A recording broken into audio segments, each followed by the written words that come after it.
Welcome back to Gems Podcast. I am your host and founder, Miss Genesis Amaris Kemp, and with me today is Nancy Pickard. And here is a bit about Nancy. She is splitting time among Colorado, California, and the East Coast. Nancy is a certified master integrative life coach, leader in holistic health, lifestyle coach, as well as a healing your heart empowered parent, bigger, better, braver, courage, worthy, reinvention, and boundary coach. She headed mentor training at the Ford Institute for many years and is currently a mentor at Levin Life Coach Academy. She is a keynote speaker and frequent podcast guest. Nancy is the author of the international best-selling book, Bigger, Better, Braver, Conquer Your Fears, Embrace Your Courage, and Transform Your Life. And today, we're going to learn how to get out of autopilot and live in the present moment. Nancy's going to tell us what does that look like? What are some tips that you can use in order to get out of that autopilot and really be present? So without further ado, please welcome Nancy Pickard. Thank Pickard. you so much. That's fine. Thank you. Yeah, that was a mouth. The whole thing is just a mouthful to get through. So you did a great job. Thank you so much, Nancy. So we know a bio is just a bio, but I want to know, what is one interesting fact about yourself, or what gives you that wild card factor? How about that I climbed Mount Kilimanjaro at 61 years old? Wow. Okay. So did you practice before you did that, or did you just? Okay. No. So I used to own a personal training gym. So I am an athlete. It's a big part of my life. And when I was turning 60, I just wanted to do something that was going to make me understand that 60 is just a number. It doesn't define me. And so I did. I trained for 6 months. I flew across the world to Africa, and I climbed Mount Kilimanjaro. Wow, that's interesting. So we're just going to dive in because we have 15 minutes in this segment. But I want to know, what are some keys to helping people get off of autopilot and really be present in their moment and in their life versus living life in the fast lane all the time, just being busy to just say they're busy? Well, I think that, you have to stop and take a breath and take a pause to actually even notice where you're on autopilot. And, autopilot in itself is not a bad thing, because you couldn't drive a car. I couldn't ski down a mountain. There's a million things we couldn't do if we were not on autopilot. So I'm really talking about emotional autopilot. That's where you want to catch yourself and say, am I as happy as I can be? Am I as joyful as I can be? What's not working in my life? Where am I not setting boundaries? Where am I being a pushover? Where am I just so busy being a people pleaser that I'm not noticing or asking, what do I want? What do I need? What's important for me? Why am I unhappy? Why am I not making the changes? How many people, do you have friends that you have listened to for 10 years, want to get out of a relationship, want to get into a relationship, want to change jobs, want to move, want to have a baby, want to find their purpose, and nothing ever changes? Absolutely. Those people are on autopilot. And when you can finally stop and say, wow, I'm not as happy as I want to be, or my marriage is not working the way I want it to be, or, why do I keep dating the same guys over and over again? And it's like they're all the same guy. Why am I just doing the same things? Why am I sabotaging myself over and over again? When you can ask yourself those questions, that's the first step to get out of autopilot. And then go ahead. No, go ahead. Because these are really good tips, and it's enlightenment, because some people never stop to ask themselves the why. Right. Yeah. Or how can I be doing it differently? What's not working in my life? People wear blinders and they don't actually want to know what's not happening or what's not. And time just goes by. I've had clients that will come to me because they want to change and they'll say, well, I've wanted this for the last year. And then all of a sudden they'll be quiet and they'll say, oh my God, I've wanted this for the last 4 years, and they weren't cognizant of how much time has gone by or how many incompletions they have in their life. How many things have they told themselves they're going to do and they just don't do, and they don't know why they can't do it. So they're stuck. They have no idea why, and they don't know how to get out of it.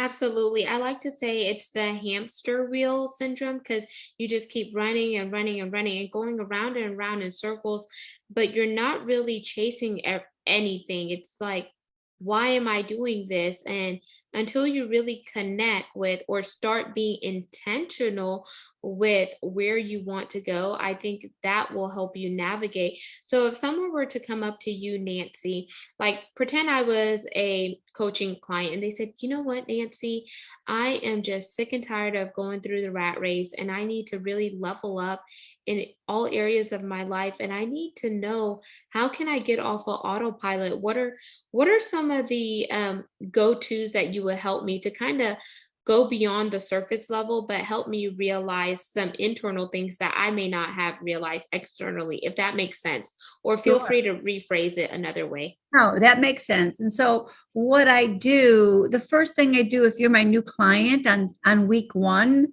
is I take you through a whole vision exercise, the whole life wheel, not just like one area, but every area of your life. How do you want that to look a year from now? And not from your head where your ego is, but from your heart, from your soul. What makes your soul dance? How do you want your career to be? How do you want your finances to be? How do you want your love life to be? How do you want your friendships to be? How do you want your environment and where you live? Like really get down and get into what would you like? In a perfect world, you can have anything, because the vision is the feel good part. It's not the doing the work part. It's just like the big picture. And it can feel amazing. It doesn't even have to be set in reality. If I tell you I want to be a movie star, well, then that's my vision. And then we get down to setting some action steps and goals to start to make those different areas. So when we do this whole vision, I would then say to you, all right, what would you like to work on? What's the one area in the next 3 months you really want to see different?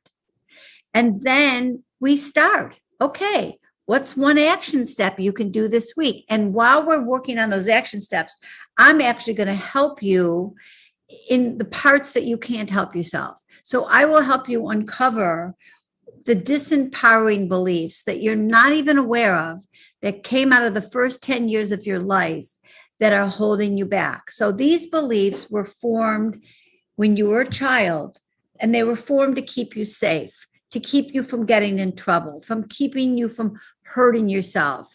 Let's say you're 7 years old and you stand up in class and you say a word wrong when you're reading and everyone in the class laughs at you.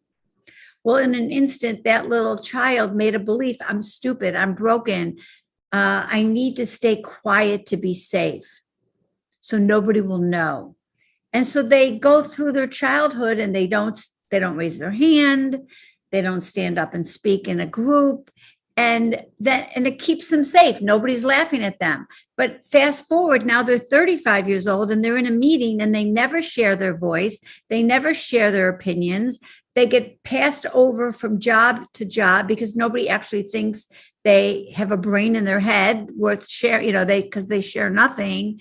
And so that's one of a zillion ways, so shadow beliefs sound like, I'm not safe alone. I have to be perfect to be loved. I have to control everything to be safe. My voice doesn't matter. My needs don't matter. I'm broken. I'm unlovable. I'm not good with money. Religious people don't care about money. Just on and on and on. These are messages that we've gotten as children, and we internalize them. We're not even aware of them, but they rule our operating system, and they keep us stuck and playing small.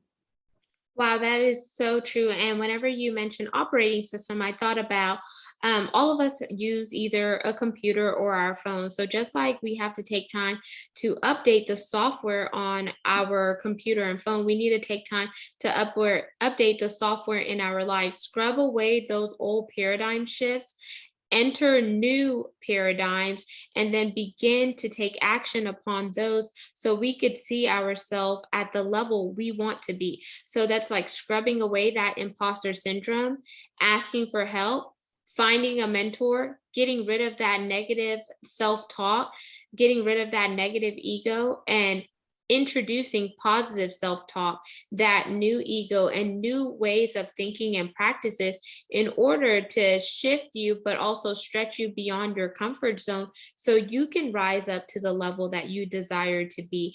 And it's not going to be easy, but you have to put in the work in order to see the results. It's kind of like a farmer. If a farmer never plants any seeds, they're not going to be able to reap that abundant harvest. Correct. Well said. The whole thing was well said. So, Nancy, because I know we're definitely going to have to bring you back for a part two so we can unpack more, but I definitely want you to just give some homework to our audience and listeners. What are some of the areas you want them to focus on in order to just really help them start chipping away and being present in the moment? Well, understanding that you have these disempowering beliefs that are actually fueling that negative self-talk is a great place to start. So, I'm not trying to sell my book here, but my book does have exercises in how to do exactly that. Because without a coach, it's not something it's not something that you can easily unpack for yourself. But if you want to try to unpack it for yourself, just start to see what is the negative self-talk, what are the feelings that you're having, what are the fears that are keeping you stuck, so that you can start to figure out, all right, well, so when else in my life have I felt those feelings, or when else have I felt that stuckness, and you try to bring it back in time to see if you can start to unravel where it first came from. And then give yourself a new empowering belief. So if you think you're unworthy or you think your needs don't matter, give yourself a new positive twist on that with affirmations that go along that are going to support you in alignment with where you do want to go. And that's a great place to start. And then the other thing that I will just leave you with is that people think that you have to be in a fearless state to move forward. And that is not the truth. That will never happen. Nobody lives in a fearless state. I say yes to everything. I do it with fear. I take fear by the hand because I know that my growth is on the other side. I know my growth is on the other side. And so that's what you have to do. You have to know that successful people are just people that don't quit. They're not fearless people. They're not people that don't fall. They're not people that don't fail. They're people that just keep going, and they take fear by the hand and they go anyway. I like that. And as you were talking about taking fear by the hand, and as well as talking about those limiting beliefs and stuff, I thought about a picture because I always like to visualize. So imagine yourself holding hands, and you're holding hands with the word fear, and you're dragging fear because you need to drag fear in order for you to get over the other side. And fear could be that emotional baggage that is limiting you from climbing up Mount Kilimanjaro, or starting that business or getting married or whatever the case may be. So whether you need to visualize something in order to help you, or if you need to write down something on a sticky note and put it in a location that you're going to look at every day, like the fridge. We're always going to go in our fridge. Some people use a microwave, the bathroom mirror, whether you're using it to put on your makeup, or men to groom yourself and brush your teeth, or whatever the case may be. Put those visual reminders out in front of you so you can continue to reprogram yourself. And then always build partnerships with people who have been where you are but have surpassed it, where they could call you out on your BS and let you know, dude, girl, your poop does stink, and I'm going to need you to level up because Love it. sometimes we could be our biggest critics versus our biggest cheerleaders. Sometimes, all the time, all the time. Nobody talks as poorly to us as we talk to ourselves. Nobody. And we have to stop doing that. And one book that I read too is a book called Boundaries, because we have to set boundaries for ourselves. But while we're setting boundaries for ourselves, we're also influencing it with other people in our life, and that's building respect. And some of the boundaries could be, I'm not going to talk to myself in a negative manner. I'm going to say yes to new challenges. I'm going to learn something new, because if you're not learning, then you're not growing. I agree 100%.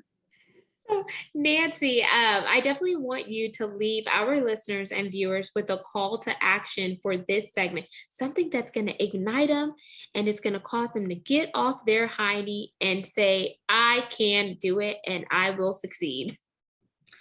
Well, first of all, there's this saying that the last person in a race still beats the person on the couch, right? So get up and get comfortable being uncomfortable, because people are afraid of short-term discomfort, but they're willing to have long-term discomfort, right? So be willing to be uncomfortable and move out of your comfort zone and do something that's scary. It doesn't have to be a big step, but it has to be a step, because the way you'll feel about yourself for just trying one thing is worth everything. The juice is in the journey. Give it a shot.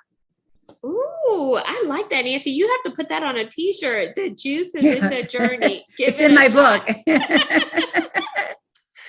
so, Nancy, for anyone out there interested in connecting with you further, please plug your website and where you hang out predominantly on social media. Well, my website is nancypickardlifecoach.com, and everything is there. A free chapter to my book, and how to get my book, all my different coaching modalities, and live courses that I have, and courses that I have on Gen Connect You, and it's all available. Everything is on my website. Your podcast will end up on my website. That is awesome. And there you have it, folks. Nancy Pickard, one-stop shop on her website. There's no excuse for you not to connect with her. All of her contact information will be in the show notes. Make sure you subscribe, share this segment, and also leave a review so we know what's working well, what do you like, and any questions you may have. And feel free to follow us on YouTube at Gems with Genesis Amaris Kemp for all things video content. And stay tuned. Nancy will be back in the future for a part 2. So if you have any questions for her, send them my way. Gems with Genesis Amaris Kemp at gmail.com. Until next time. Ciao.